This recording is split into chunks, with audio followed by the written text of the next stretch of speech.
Okay, so hello everyone. Welcome to Around the Table with Authors of the Resistance. This is our first introductory podcast. We are going to be looking forward to sharing kind of a round the table conversation about important topics that we feel are cross related to both the publishing and writing industry, as well as very pertinent and crucial information that relates to issues ongoing with civics and activism.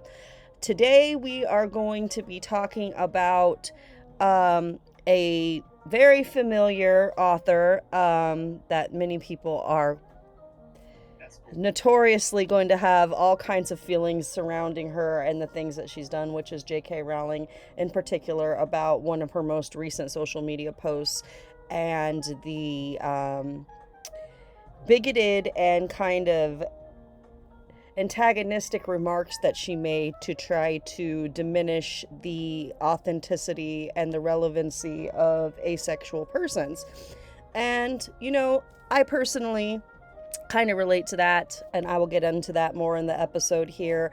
But yeah, we're going to just start that off today to talk about what each of us has to say and how we feel about that, both as authors and as people. And as activists. So I'm opening the floor. We're going to start with how about you go ahead and go, Bev, and let us know what you thought. And I noticed that you had posted quite a wordy response on the day that she had posted that. So I thought I'd let you take us from here. So, with the whole, and I'm getting feedback, but with the whole asexual thing, it just is a strange hill to die on. You know what I mean? Like, why to go after them with fake oppression day? Just to single out people that typically just want to be left alone and don't really make a lot of noise, which is unusual because most asexuals, as many of us have seen, don't really advertise that fact other than saying, hey, I'm ace. And, that's it. We don't talk about the specifics. A lot of us use micro labels, like I use the micro label of agosexual, and that's about it. That's as far as we get. I mean, we're not trying to convert anybody.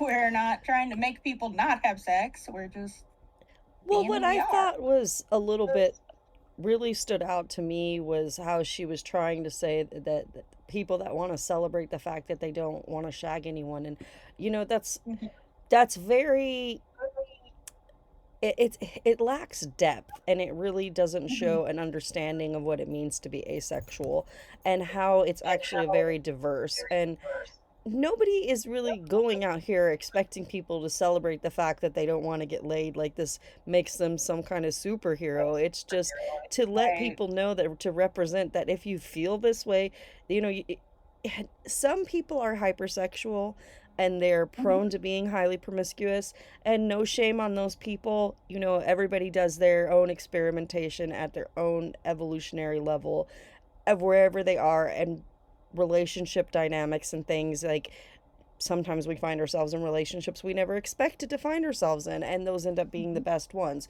So it's honestly more to let people know that there's nothing wrong with you if you're not having these crazy rages and hormones that are all over the place, and you need to have, you know, multiple experiences multiple times a week in order to feel gratified as a human being.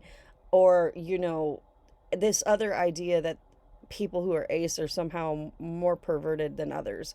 Um, yes, they are people that usually tend to be a little bit more independent about their sexual urges and needs. They usually find ways to deal with taking care of themselves, and self love is a big thing with ace people. Very independent people, you'll find most of the time.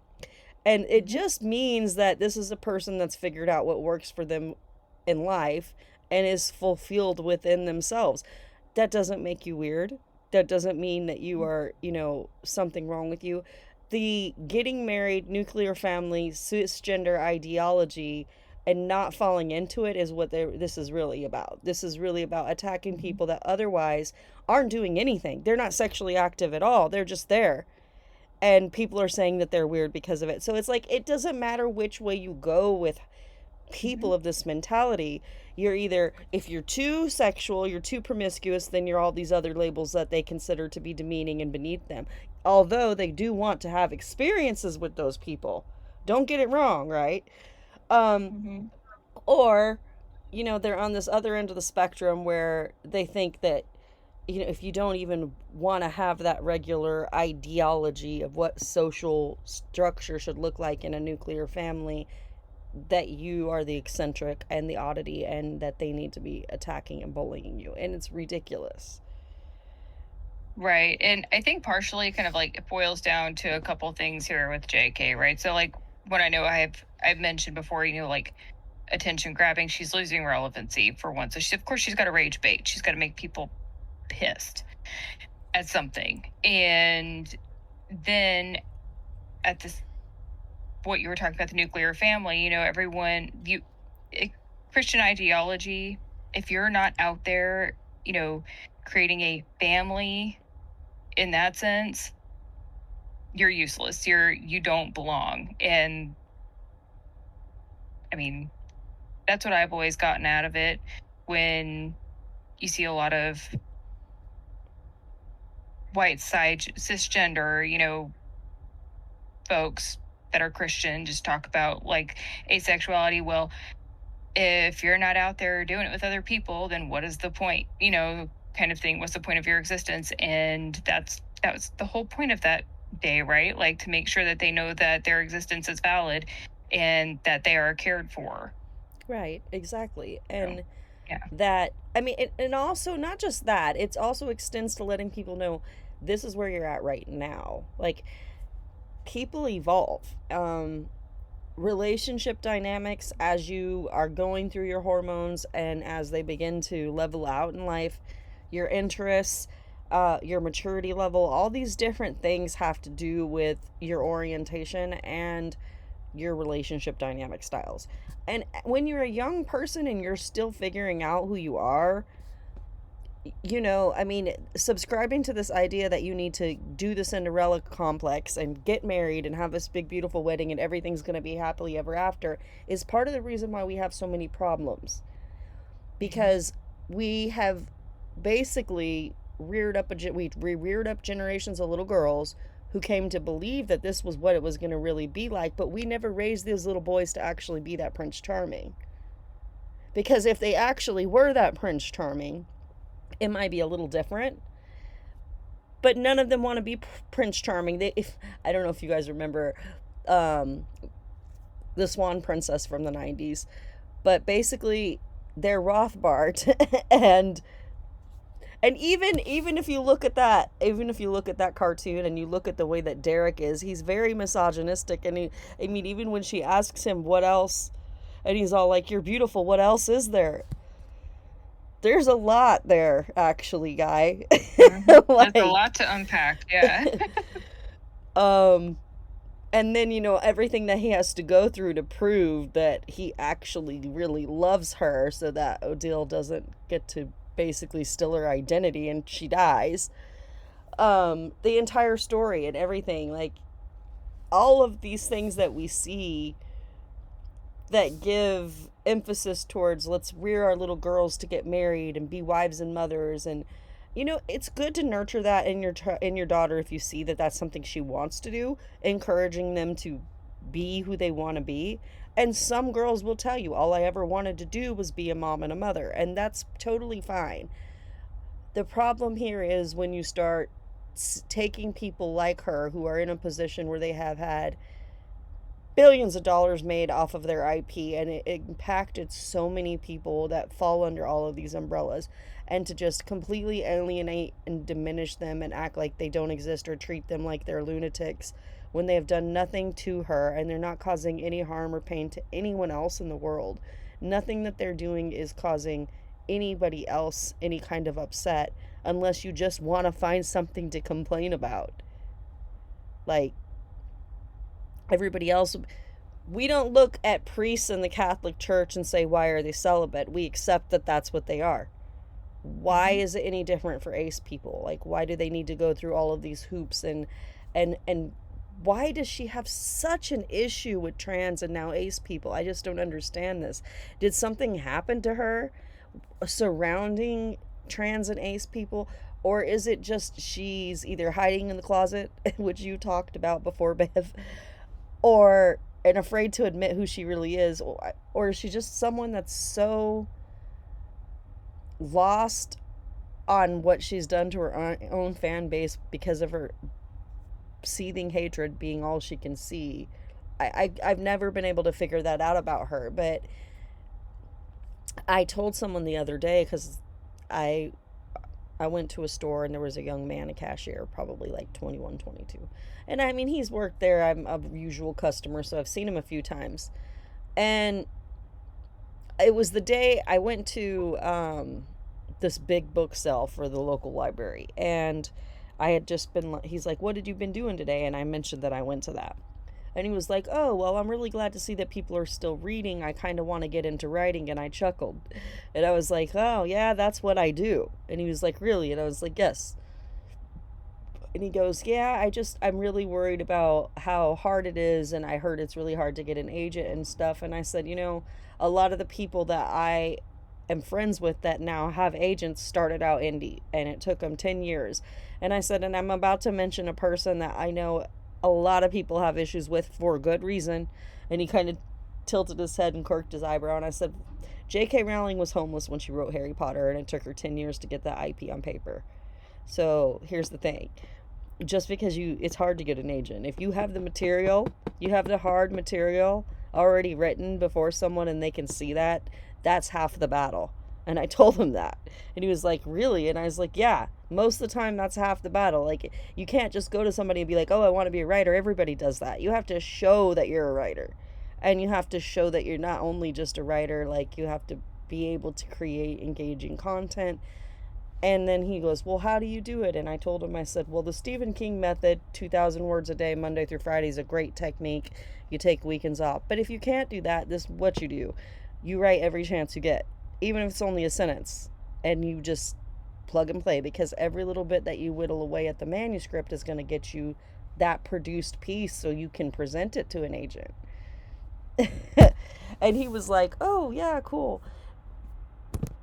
And like, she's always going to come up because of that, because she is one of those rare cases that back in the day, I think I was inspired by her before she did all of this, because I'm a woman that's disabled. I've been homeless, writing, doing all that, the whole thing. And then the things that she used to say about, if you become a certain degree of rich, you need to give back, like there's no getting past it, which is true. She's not wrong about that. um those were powerful words to me at a time. There used to be a time when people would be like, "What do you want to do?" And I was like, "Well, I'd like to have another story like J.K. Rowling's, where I came out of, the total rough and tumble hard life, and I got to see this amazing dream of this great high fantasy created that can change my life. And then from the money, I can change other lives, because that's really what I want to do." But anyway, we were going to take a pause from that and do our mental health minute with Bev, and she's gonna go over a little bit. We're gonna have these little segments where she talks about ways to take care of yourself and keep your mental health perked up. And we have a couple of other more segments that will be coming up throughout the show. So go ahead and tell us what we need to know today, Bev. All right, so today I wanted to talk about two interconnected topics. One of the is typically referred to as difficult honesty, and the other one is radical acceptance. So these two intersect really well, so that's why I'm putting them together. One of the things that with difficult honesty is just basically being honest with yourself and being honest with others, which can be extremely difficult, and that's hence the name. So especially with ourselves, because a lot of times we don't give ourselves the credit we need to give ourselves, and we tell a lot of lies to ourselves. So being honest with ourselves is really essential to good mental health, because it keeps us in a good frame of mind. In difficult times, along with that, being honest about situations and how you feel, everything like that, we have this concept called radical acceptance. And the idea is that acceptance is something we all need to do, doesn't mean we have to like it. So acceptance does not equal approval. So whenever we have to accept a situation, we can say, hey, this is the situation. I don't like this situation. I am moving to change the situation. However, I do accept that this at this time is what the situation is.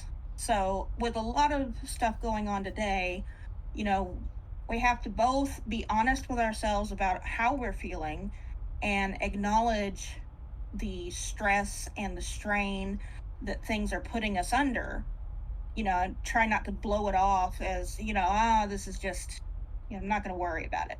Well, you're still worrying about it. So you got to admit to yourself, okay, yes, this is a stressful thing for me, and learn how to accept that situation and move on. Right. So, like, I feel like since we all know we all have masks, right? Difficult honesty for me, and when it was introduced to me a couple of years ago, was really just coming to realize that kind of stifling your own self and your own voice and things when something is bothering you is not the right way to be. That is one of the ways that we create a lot of internal turmoil, and it causes more stress and depression in the long run because you're constantly battling this inside.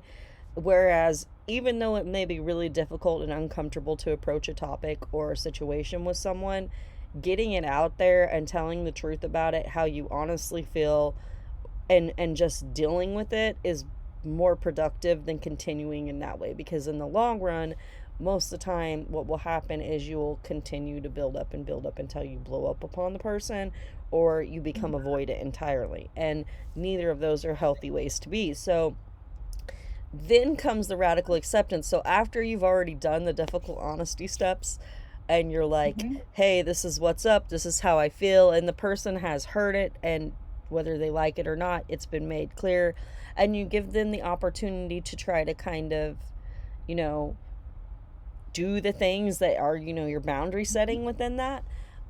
If they don't, that's when you kind of get to that point where you have to reach radical acceptance. Well, this is what is, and I have done everything in my power. I was honest, even though it was difficult and challenging. I tried to negotiate and work with this person to work the relationship dynamic or whatever out, and they're still just continuing to behave in a way that is just not tolerable to me. And I have to accept that. You can't ever change it, and you can't continue to try to diminish yourself to try to be people pleasing or walking on eggshells to be around or involved with that person, because that's only going to continue to produce more problems, just like I said before. So they're great. Those are great aspects and very, very important, and I feel like they're under talked about. Like, they're not spoken about as widely as some, Right. Of the pop psychology terms that we're hearing a lot right now. Right. Which isn't Pop to psychology just is a terrible thing. yeah, which isn't to say some aspects of things that are going around and like really gotten a lot of attention aren't true, but there's a lot of different types of personality types, and then triggering moments, and trauma does different things to the brain for each type of person, and whether it's CPTSD or whatever the situation may be, like, which I'm not a medical professional. I can't really give much more information other than my experience and what I've observed, because I have done some peer support.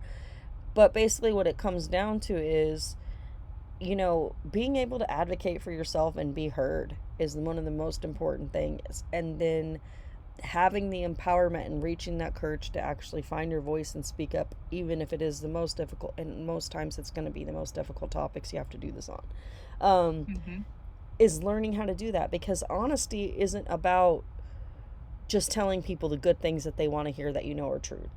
Honesty is about approaching any topic and being authentic about your observances, how you feel, and what you might be able to offer to resolve it, because otherwise there's no resolution ever found.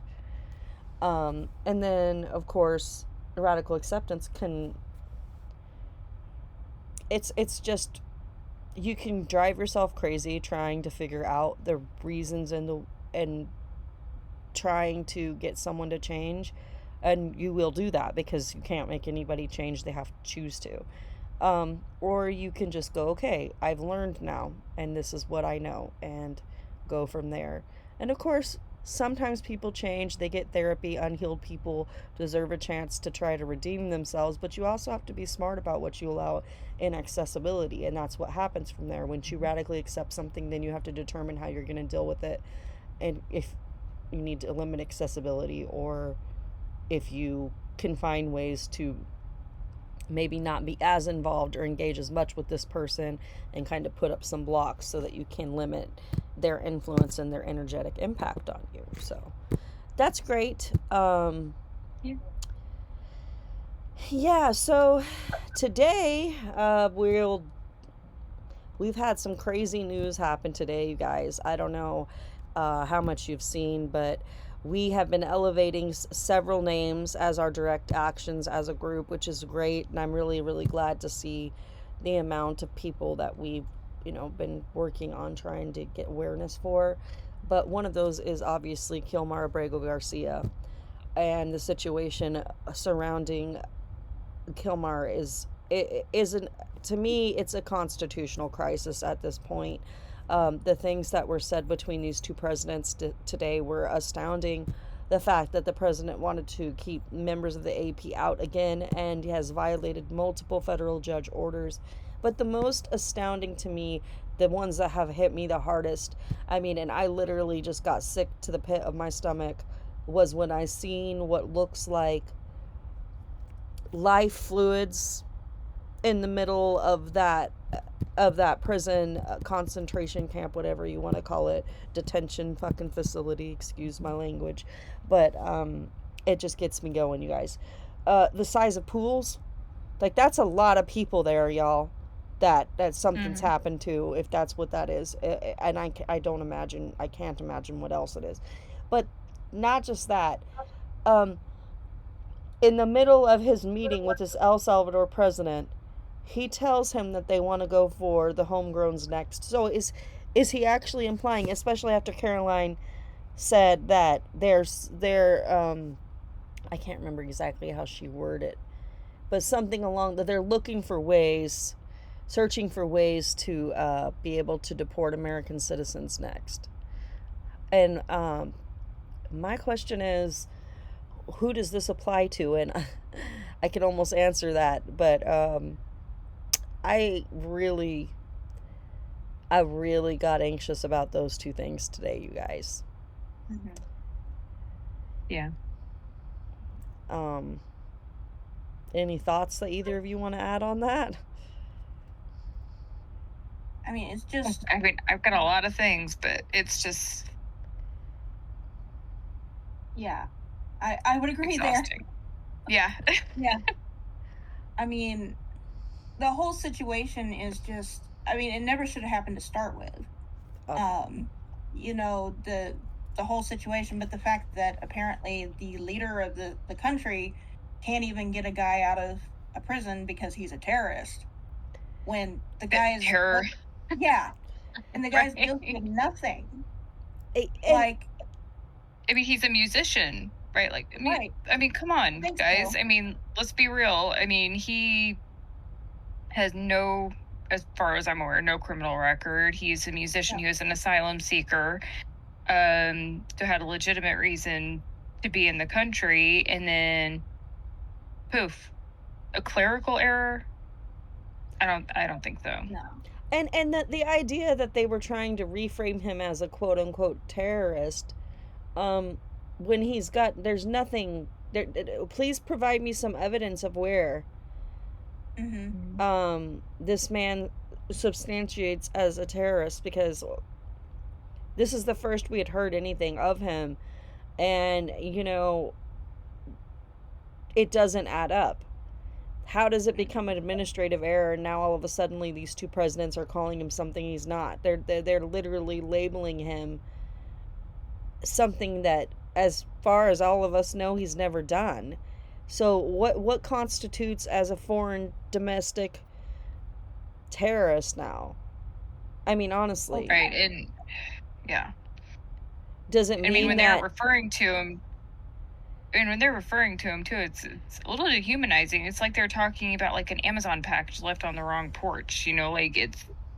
Oh, we can't return him. Are you kidding me? You can load people up into cargo bay areas of planes, military planes at that, and you can go over here to this country and you can open the doors and put them out.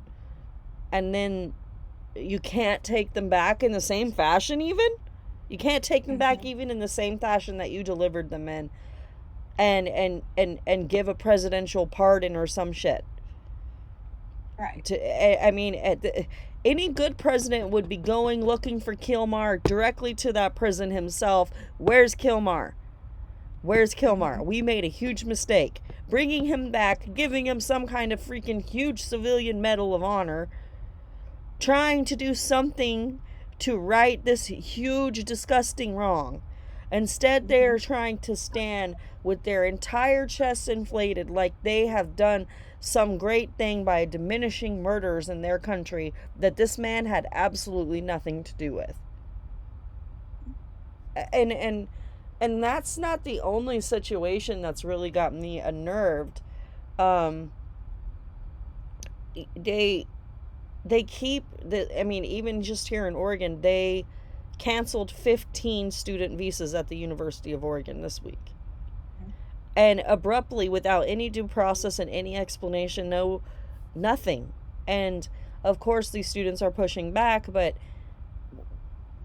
I thought this was supposed to be something that was being done to crack down on cartel influence, and yet every story we're hearing about is people that have come here with visas and passports that they can easily type in their information because they're legally documented and they're doing what they're supposed to do. So you can go and find them and see that they're doing the thing they came here to do, which is, in their example, go to college. I don't, but yet he's trying to scale back on now. I don't know if you've seen, now he's saying that there's going to be some exemptions. They're not going to be doing as many raids on farms and stuff because we're about to come into harvest season and now, right? And all the working and well, not harvesting, but crop season where everybody's planting and all that. And then they'll come into crop season and they need the work. So, same thing with what he did with trying to remove some of the tariffs off of certain electronic devices that would be coming from China. And so it's definitely just, at this point, like I said, I really feel we're in a constitutional crisis, and I really don't know what we're going to do about it. But my biggest why it hit me in the pit so hard is we're being activists, right? And even what we do is inherently political anyway. Being women, being writers, and every other aspect that could apply to us, because chronic illness, disability, all the the different umbrellas that we can fall under marginalization. That homegrown people he was talking about is us, you guys. That's us. And anybody who listens to this or subscribes to content like this, it's no joke that they're literally looking at people coming to this country's smartphones right now to check and see what they have on their social media and determining whether or not they should be able to come into this country. I have never seen anything more Hitlerian in my life, other than Hitler himself. Right. Right. Okay, well, our next segment is going to go to Kindra, and she's going to talk to us about sustainable living and mindfulness within that. So what you got for us today? I kind of wanted to start from my beginnings in the gardening sustainable areas. So, wanted to have a garden for a long time, never really got to do much with that. And then I got my own home, but then was too busy to do anything.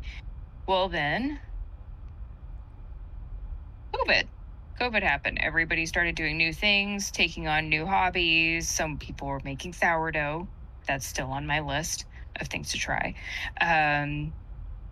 Or gardening, and being more sustainable, more self-sufficient living. So where I started with that was the bucket garden. And a lot of people, if they go look at any of my social media, they can see actually the anniversary of that is right around now. So Home Depot buckets lined up everywhere on our front porch with different things in it. Number one thing is be mindful of what you are putting in your bucket garden, because one, you want to make sure you're planting the right thing at the right time. Right.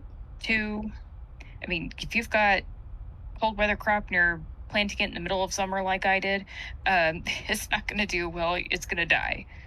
As soon as it pops out of the ground, it's like, oh wait, it's too hot out here, and it's gone. You're not bringing that back.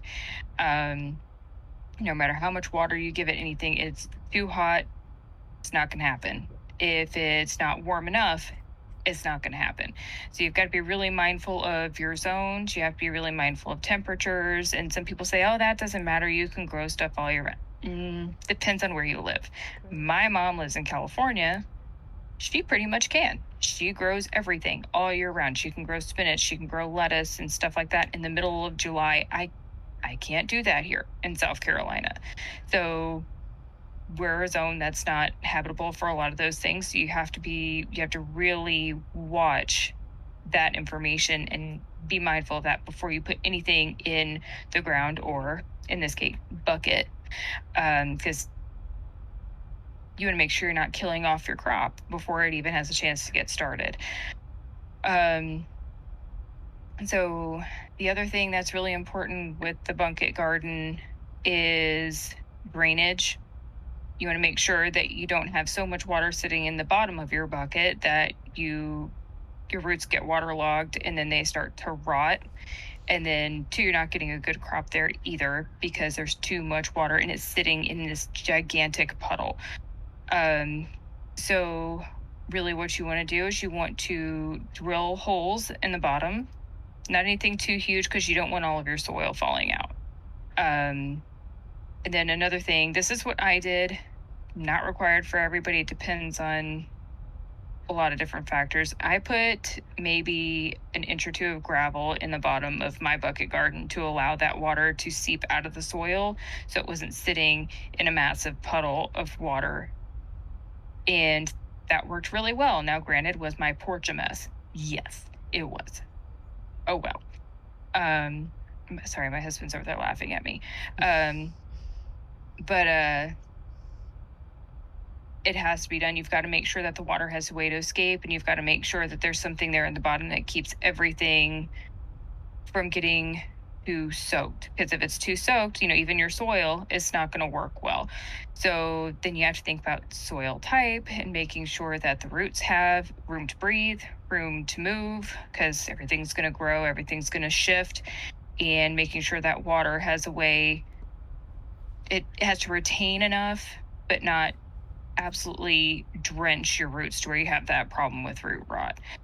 So you want your soil, and I just learned this term recently, actually, because I watched a master class. Loamy soil is what you're looking for. So you want it to be light, and you want it to kind of you don't want it to hold its shape because it holds on to too much water. You want it to be airy, Kind of in a way. crumbly. It's kind of hard to explain. Yeah, so you've got to really see it. But some people, to achieve that, they put different things in their compost. They'll put peat moss, perlite. Keep forgetting that word. Perlite. They'll put sand. Some people put sand in theirs. Me, I just bought compost and threw it in there. Probably not the best thing, but it worked for some of the things that I had growing, like jalapenos. I produced so many jalapenos that year that we were giving them away. That's And awesome. I couldn't make enough Indian dishes to put jalapenos in. So yeah, we were giving them away. And now I kind of regret the decision to give them away. I should have sold them. But, but yeah, those are the major things in the bucket garden that you want to be aware of, and you can grow it in anything pretty much. Mine was Home Depot buckets. You can get terracotta pots, whatever you want. Something that is more sustainable for you and more affordable, because trust me, starting the garden is not the cheapest thing, especially if you want to go to raised beds. And I'm always looking at videos online to find a way to make it a little bit cheaper. But that's basically it. That's the beginning there. And I wanted to point out those things. Just make sure that anybody that started a bucket garden to kind of, because we all know how things are going right now. Right. If we go into a recession, you've got to make sure that you can sustain yourself if store availability is like nil. So bucket garden is a good place to start, especially if you live in like an apartment or a smaller home that doesn't maybe have a big yard, because you can just put them on your porch, your deck, or your balcony, and you're good. Awesome. Yeah. Have you gotten started already on this year? Or what are you doing right now? Right now, I don't have much going on just because I have been so stinking busy. And then my 3-year-old, he wants to go outside and just run around and get into all of the dirt and all of the different places. And he wants to help, but he's not helpful yet. So I have lettuce, I have kale. To be fair, the lettuce and kale I planted before the last frost, and it had started growing because I had enough time, but then winter hit, and then it just kind of laid dormant at maybe about an inch high. And so then when it started getting a little bit warmer outside, it wasn't there. The last frost was done. It's exploded. So I Awesome. have more lettuce than I think I know what to do with. My son goes outside now whenever we go out there, and he actually takes a leaf of lettuce and eats a little bit of it and then hands it to me and says, "All done lettuce, Mom." Okay, that's fine. And then me and him got a massive pot that I had lemongrass in last year. It got huge, but I don't even remember what the name of the insect is now, but apparently it likes ornamental grasses and killed it, Oh. along with it being root bound. It ended up being root bound. It got massive, and I thought the pot was big enough. It wasn't. So, like I said, still learning. It's a process, but we pulled that out of there and then put some new soil in, and me and my son planted peas. Oh, that's awesome. Yeah, and I checked them out this morning, and we actually have pea sprouts. We have like 12 pea sprouts in there, and I'm really excited because the first time I did peas was in my bucket garden too. And one, it was too warm for peas. Right now is a good time to get your peas started. And two, they got powdery mildew, which I didn't know how to get rid of at the time. I was looking everywhere, and I was like, okay, I think I'm just gonna have to scrap these. It's too hot for them anyway. They're not liking it. And then we have so much rain. Yeah, I tried. So we're trying again this year, and hopefully, fingers crossed, we'll have peas. Be Hopefully great. so. Sounds like that will be an exciting time for you and your son to harvest some peas. Hopefully, Yeah, as he gets older. I have plans. Hopefully, I as he have gets massive older, he's plans. more helpful. Okay, well, the next segment that I'm going to do is creative spark techniques. And I do have a little sheet here on ways to refill your creative spark. One of the number one ways I think that really helps me, and I told Kendra about this before. I had heard when I was going to college about one of my professors said you need to find a way to refill your creative pot, because every once in a while, just because of everything going on in life, you can really feel zapped of energy, zap of your creative spark, and you're kind of that's when you usually run into creative issues like writer's block, for example. But there are a couple of things that really help to kind of reignite that candle so you can get excited about the things that you want to do and find reasons and purposes to continue to create things, because as we did discover during COVID, it was things like that and active practices that kept us sane, right?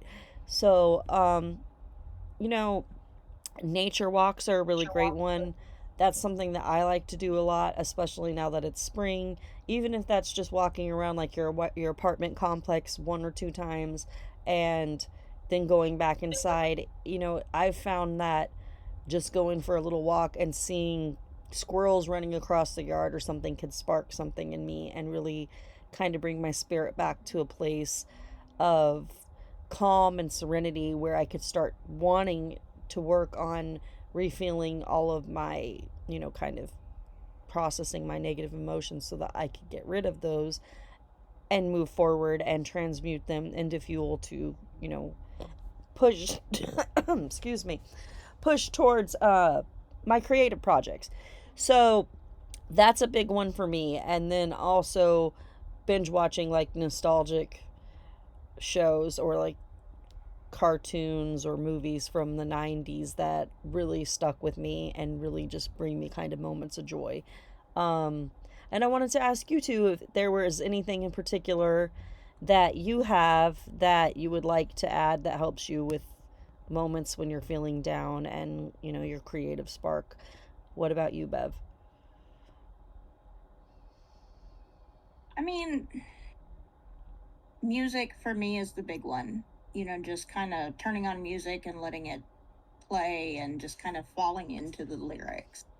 That and not writing the same thing that I'm trying to write. So if I don't feel creative on one story, switching gears and going to a different one, or switching it up entirely and just working on some poetry.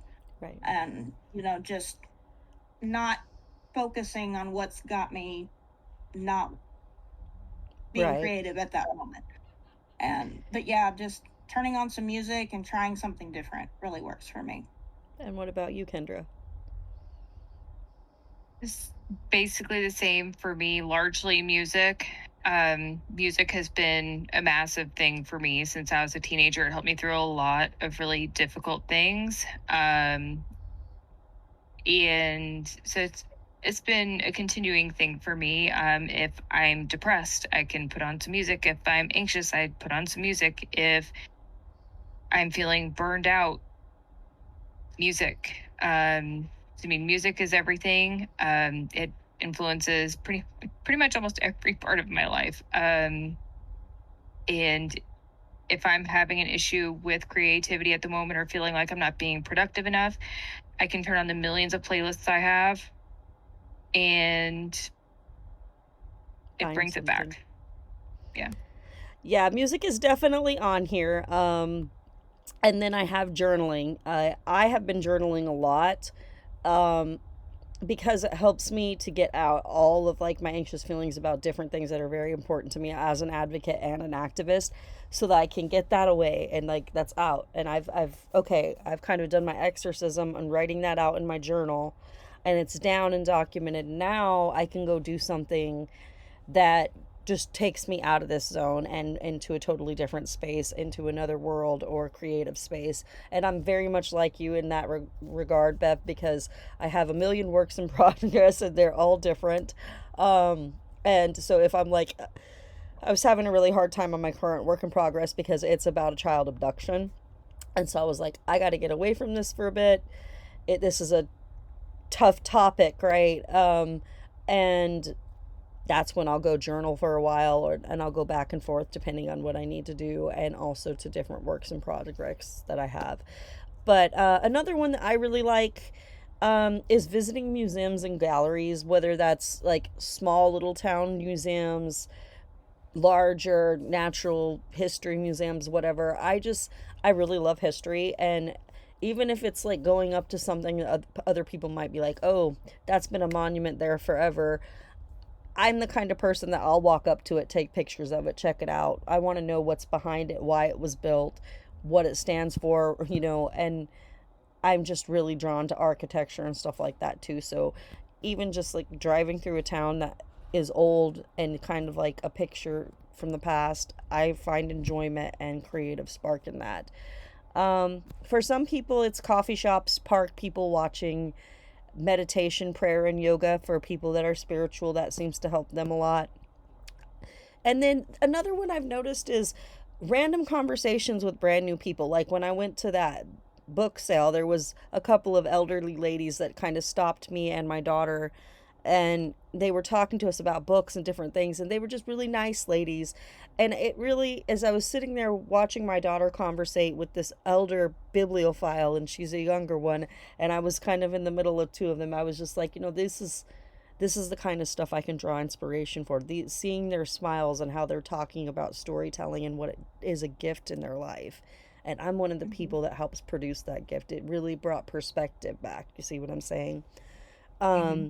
Rereading a favorite nostalgic book, or even, just like I said at the beginning, watching or binge watching any comfort movies or shows. These are all great ways to, reconnect with yourself and do things that just kind of make you feel more positive, because there's always going to be something negative going on around us. And if we get caught up in the calamity all the time, it can distract us and kind of paralyze us from being able to move forward and do something about it. And one of the strongest things that we can do, especially as author activists, is show people how we're not allowing that to happen. Don't be paralyzed by it. See it for what it is, recognize it, do whatever you can to be active to make a difference and a change where you can, and continue fighting for what you believe you can have. Don't hide from it. Don't run from it. Like, don't let it make you become so oppressed that you're becoming a turtle and you're just trying to escape the world and you're stuck in a rut.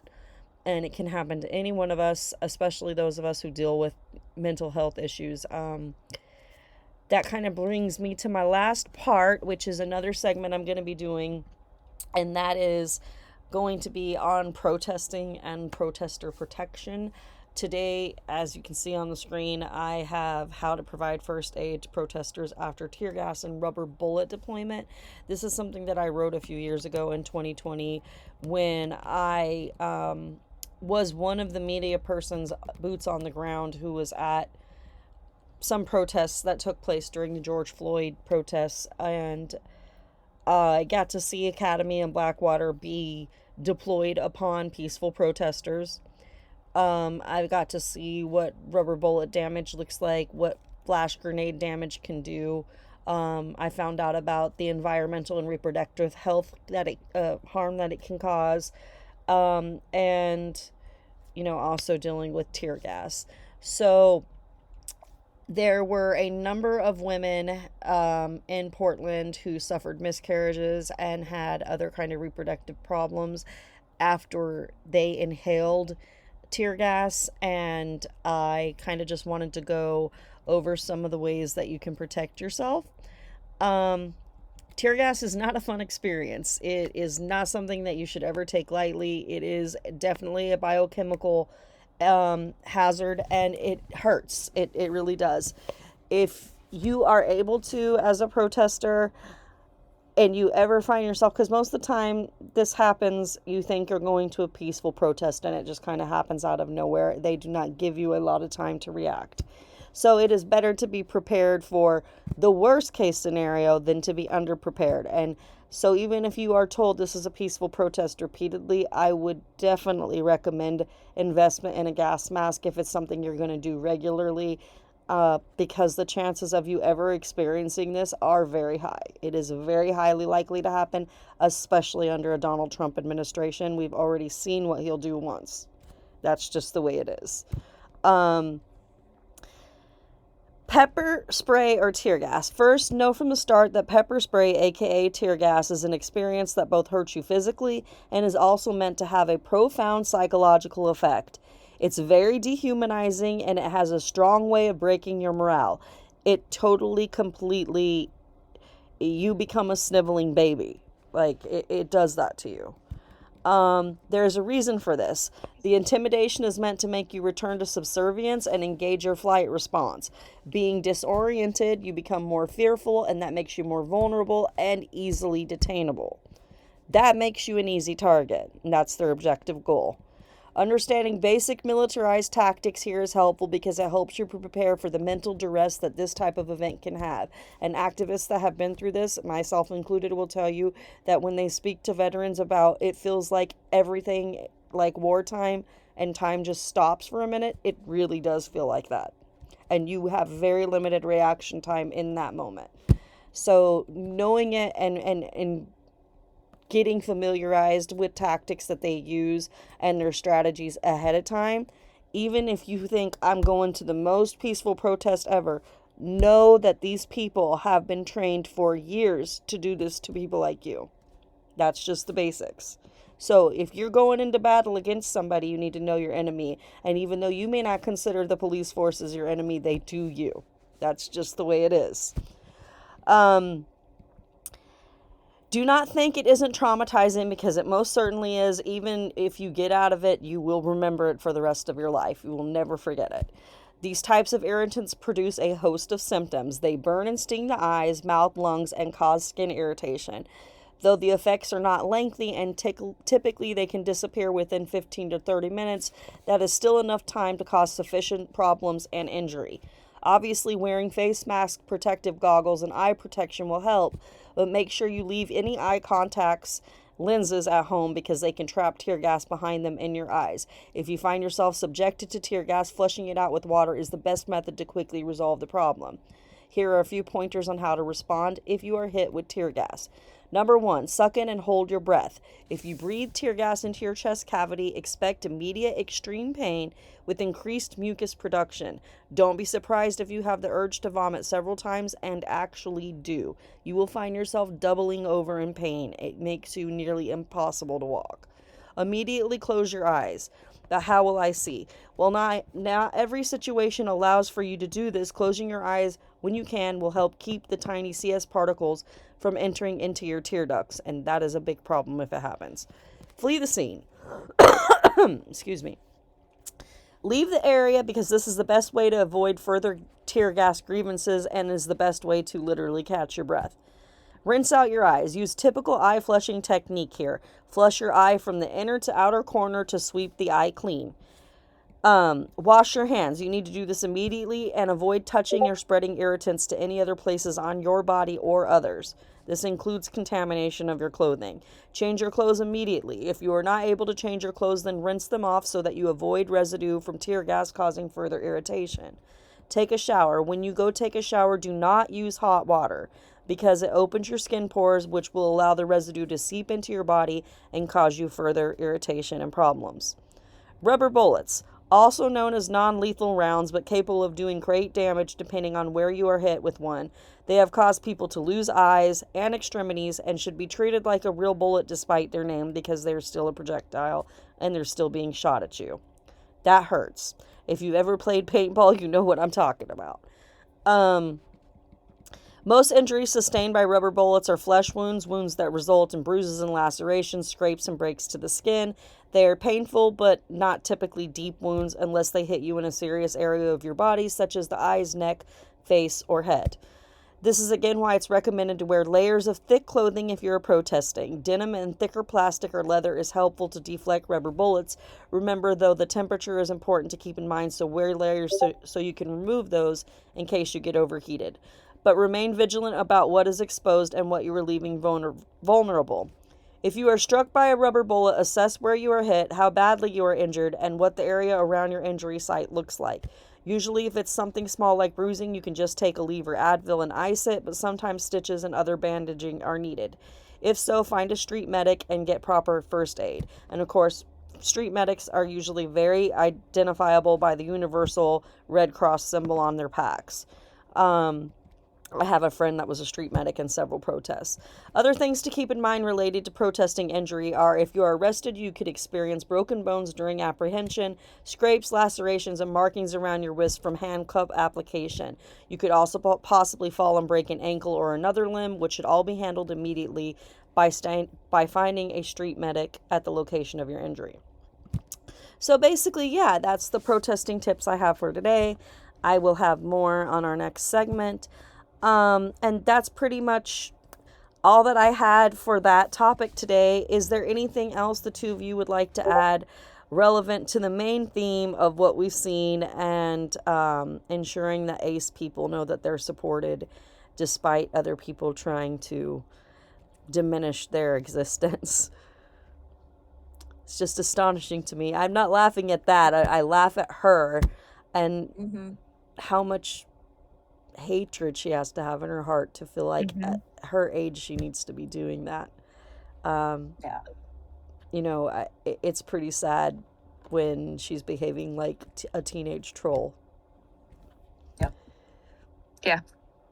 That covers it. Yeah. It does, yeah. All right, well, it was great talking to you both tonight, and that will be our first episode of Around the Table. Go ahead and continue to support Authors of the Resistance by sharing our direct actions as we advocate for those who need their stories elevated and for the public to be aware of. And thank you for joining us tonight. Bye.